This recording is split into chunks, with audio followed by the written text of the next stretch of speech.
அன்பின் வழியது ஆணி திருமஞ்சனம். அந்த அதிகாலை வேளையில் விழிகள் எல்லாம் கனக சபையின் பூட்டப்பட்ட வெள்ளிக் கதவுகளின் மீது பதிந்திருந்தது. எல்விழ இடம் இல்லை என்பார்களே, அப்படி கூட சொல்ல முடியாது. ஊசி முனை குத்த கூட இடம் இல்லை. அத்தனை நெருக்கமான அடியவர்களும் சிவபக்த சிரோன்மணிகளும் நின்றிருந்தனர்.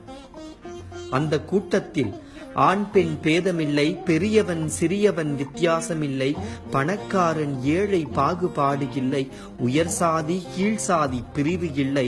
அந்த மலாதி கேடுகள் எல்லாம் தில்லை சிவகாம சுந்தரி சமேத ஆனந்த நடராஜ ராஜமூர்த்தியின் மந்தகாச புன்னகையை காண திராணியின்றி எங்கோ போய் பதுங்கிவிட்டன போலும்.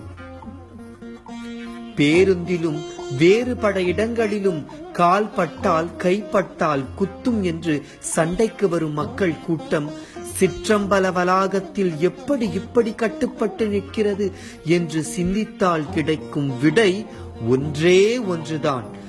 நடராஜா நடராஜா நடராஜா என்பதுதான் அது. திருமுறைகளை பாடினால் வருவாரா? நடராஜா நடராஜா என்றழைத்து அன்பு கூடினால் வருவாரா? இல்லை, கண்ணீர் பெருக்கினால் வரு